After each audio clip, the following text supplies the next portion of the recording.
नमस्कार, कशा आहात सगळे? तर पुन्हा एकदा आपलं स्वागत आहे पायल रेसिपीज मध्ये। आज आपण कुठली रेसिपी बनवणार आहोत हे आपण पटकन बघूया आणि किती मस्त झाली आहे तेही मी तुम्हाला दाखवते। चला तर मग बघूया। तर बघा, गव्हाच्या पिठाचे मस्त असे हेल्दी कटलेट आपण बनवणार आहोत। किती मस्त झालेले आहेत तुम्ही बघू शकता। वरच्या साइडने छान असे क्रिस्पी आणि आतून मस्त मऊ असे आपले हे कटलेट्स आहेत। जितके पाहायला सुंदर दिसत आहेत तितकेच खायला सुद्धा टेस्टी आहेत। मी तुम्हाला एक कटलेट मस्तपैकी तोडून दाखवते।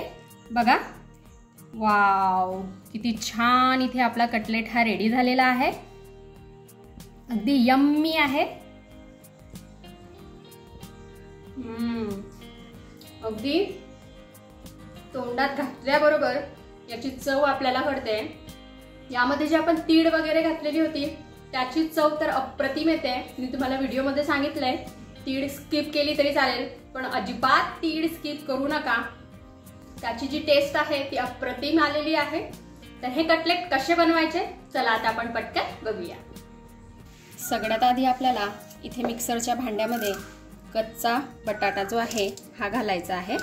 तर इथे मी बटाट्याची साल काढून घेतलेली आहे आणि अशा प्रकारे बटाट्याचे आपल्याला तुकडे करायचे आहेत आणि मिक्सरच्या भांड्यामध्ये घालायचे आहेत। अगदी मस्त रेसिपी आहे, खूप वेळ याला लागत नाही। मुलांना टिफिन मध्ये आपण देऊ शकतो, घरी नाश्त्यासाठी बनवू शकतो।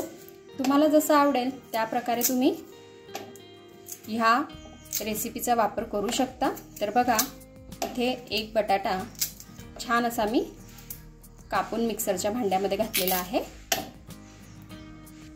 त्याचबरोबर आपल्याला यामध्ये एक कांदा घालायचा आहे, याला मी जाडच कापून घेतलेला आहे। त्याचबरोबर थोडासा लसूण 4-5 पाकळ्या घेतलेल्या आहेत मी, आणि 3 हिरव्या मिरच्या।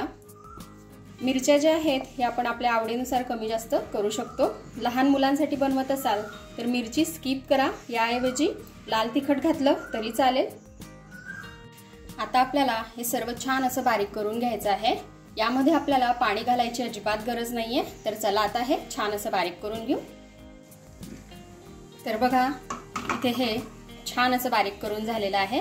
यामध्ये पाणी आपण घातलेलं नाहीये तरी सुद्धा हे छान बारीक झालेलं आहे, तुम्ही बघू शकता। या मिश्रणामध्ये आपल्याला अर्धी वाटी रवा घालायचा आहे। रवा इथे जाड किंवा बारीक कुठलाही घेतला तरी चालेल, आणि ज्या वाटीने आपण रवा घेतला त्याच वाटीने आपल्याला इथे 2 वाटी गव्हाचं पीठ घ्यायचं आहे। आता आपल्याला 1 चमचा यामध्ये लाल तिखट घालायचं आहे। यामध्ये आपण हिरवी मिरची घातलेली आहे, तर तुम्ही तुमच्या आवडीनुसार तिखट कमी जास्त करू शकता। थोडीशी मी यामध्ये हळदीची पावडर घातलेली आहे। 1 चमचा जिरे घालूया। 1 चमचा आपण यामध्ये चाट मसाला घालूया। चाट मसाल्याने मस्त अशी टेस्ट येते आपल्या कटलेटला। यामध्ये आता आपल्याला थोडी तीळ घालायची आहे। तीळ ऑप्शनल आहे, थोडीशी टेस्ट याची इन्हान्स होते, छान वाटते। तर तुम्ही असेल तर घाला, नसेल तर नाही घातली तरी चालेल। काळी आणि पांढरी दोघं तीळ मी इथे घातलेली आहे, अगदी 1-1, 1.5 चमचा। थोडं आता आपण यामध्ये चवीनुसार मीठ घालून घेऊ। यामध्ये आता आपल्याला थोडासा कढीपत्ता बारीक कट करून घालायचा आहे। त्याचबरोबर बारीक कट केलेली हिरवीगार कोथिंबीर। इथे मी अर्धा लिंबू घेतलेला आहे, याचा रस आपण यामध्ये घालून घेऊ। आता हे सर्व आपल्याला छान असं मिक्स करून घ्यायचं आहे। नंतर आपल्याला यामध्ये थोडं थोडं पाणी घालायचं आहे आणि याचं एक बॅटर आपल्याला रेडी करायचं आहे। आजची जी आपली रेसिपी आहे ती अगदी मस्त आहे, तुम्हाला सुद्धा आवडेल, तुमच्या घरच्यांना सुद्धा आवडेल। रेसिपी शेवटपर्यंत बघा, आणि हेल्दी सुद्धा आहे कारण आपण यामध्ये गव्हाचं पीठ वापरलेलं आहे। तर तुम्ही नक्की ट्राय करून बघा, आणि आवडली तुम्हाला आजची रेसिपी तर लाईक करा, शेअर करा आणि सबस्क्राईब करून घ्या, म्हणजे अशाच छान छान रेसिपीज मी तुमच्यासाठी घेऊन येत राहील आणि तुम्ही सुद्धा नवनवीन रेसिपीज घरी ट्राय करू शकाल। तर बघा, अशा प्रकारे थोडं थोडं पाणी आपल्याला यामध्ये घालायचं आहे। एकदम जास्त पाणी यामध्ये आपण घातलं तर यामध्ये लम्स होऊ शकतात।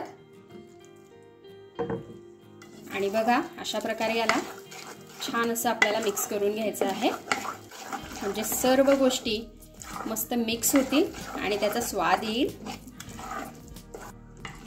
तर हे बघा अशा प्रकारे आपल्याला हे मिश्रण करून घ्यायचं आहे। अगदी 5 मिनिटांसाठी आपण याला अशाच प्रकारे राहू देऊया, कारण यामध्ये आपण रवा सुद्धा घातलेला आहे। आता आपल्याला पॅन मध्ये थोडं तेल घालायचंय, 1 ते 2 चमचे। त्याचबरोबर या मिश्रणाला 5 मिनिटं झालेले आहेत। आता हे मिश्रण आपल्याला पॅन मध्ये ओतायचं आहे। आता आपल्याला याला छान असं घट्ट करून घ्यायचं आहे। इथे आपल्याला गॅसची फ्लेम मीडियम ठेवायची आहे आणि मीडियम फ्लेम वरती अशा प्रकारे याला छान असं मिक्स करायचं आहे। जसं आपण पोळीचं पीठ भिजवतो तशा प्रकारे हे बॅटर जे आहे हे झालं पाहिजे।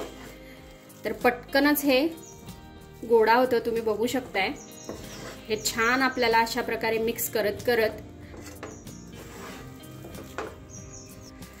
याचा छान एक गोळा तयार करून घ्यायचा आहे। तर बघा काही वेळातच याचा छान असा गोळा तयार झालेला आहे। आता आपण गॅस बंद करूया आणि हे मिश्रण बाहेर काढून घेऊया। आता हे मिश्रण आपल्याला थोडंसं मळून घ्यायचं आहे। तर याचा मी एक छान असा गोळा तयार करून घेतलेला आहे। आता हा जो गोळा आहे हा आपल्याला लाटून घ्यायचा आहे। वाटलंच तर थोडंसं तेल आपण पोळपाटाला किंवा लाटण्याला लावू शकतो। इथे मी तेल वगैरे काहीच लावलेलं नाहीये। हे बघा अशा प्रकारे हे आपल्याला लाटायचं आहे। हे बघा हळूहळू आपल्याला याला छान असं लाटून घ्यायचं आहे आणि याला खूप पातळ आपल्याला करायचं नाहीये, जाडसरच ठेवायचं आहे। हे बघा आता आपण याला कट करून घेऊया। आता तुमच्याकडे कटर असेल तर कटरच्या साहाय्याने करू शकता, वाटीच्या साहाय्याने करू शकता, ग्लासाच्या साहाय्याने करू शकता, कशाही प्रकारे आपण याला कट करू शकतो। इथे मी एक ग्लास घेतलेला आहे, ग्लासच्या साहाय्याने आता आपण हे कट करून घेऊया। हे बघा अगदी सहज हे कट होतंय। हे बघा अगदी मस्त इथे आपलं जे कटलेट आहे हे रेडी झालेलं आहे। अशाच प्रकारे आपण सर्व हे कट करून घेऊ। इथे थोडंसं आपल्याला ग्लासचे जे किनारे आहेत याला तेल लावून घ्यायचं आहे आणि आजची जशी स्नॅक्सची रेसिपी आहे अगदी मस्त, तशाच बऱ्याच साऱ्या स्नॅक्स रेसिपीज आपण याआधी चॅनलवरती टाकलेल्या आहेत। तर त्या तुम्ही बघू शकता, मी आय बटनवर देईल, तिथे जाऊन तुम्ही बघा आणि वेगवेगळ्या प्रकारच्या स्नॅक्स रेसिपी तुम्ही सुद्धा घरी ट्राय करा। आता इथे मी कढईमध्ये तेल गरम करून घेतलेला आहे। गॅसचा जो फ्लेम आहे हा आपल्याला मीडियम ठेवायचा आहे आणि मीडियम फ्लेमवरती आपल्याला हे जे कटलेट आहे हे छान असे क्रिस्पी आणि मस्त कलर चेंज होईपर्यंत तळून घ्यायचे आहे। तर बघा आता हे थोडंसं वर यायला सुरुवात झालेलं आहे कटलेट। आता आपण याला टर्न करून घेऊया। मस्त याला कलर सुद्धा यायला लागलेला आहे। अशाच प्रकारे मीडियम फ्लेम वरती आपल्याला हे तळायचे आहेत। किती मस्त दिसतायत बघा, वाव, थोडासा अजून याला कलर यायला हवा। तर बघा उलटपलट करून कटलेट छान असे तळून झालेले आहेत। बघा किती मस्त दिसतोय आपला कटलेट। अशाच प्रकारे आपण बाकीचे कटलेट सुद्धा तळून घेऊ। आणि एक लक्षात ठेवायचं आहे, गॅसची जी फ्लेम आहे ही आपल्याला हाय ठेवायची नाहीये, मीडियम किंवा लो ठेवली तरी चालेल। तर बघा इथे आपले मस्त असे हेल्दी कटलेट्स जे आहेत हे खाण्यासाठी रेडी झालेले आहेत। बघा किती मस्त झालेले आहेत। तर हे कटलेट तुम्ही सुद्धा घरी बनवून बघा आणि कसे वाटले ते मला कमेंटमध्ये कळवा। आपण भेटूया अशाच एका छानशा रेसिपी सोबत नेक्स्ट व्हिडिओमध्ये। तोपर्यंत आपली काळजी घ्या आणि जाता जाता चॅनलला सबस्क्राइब करा। Take care, bye bye.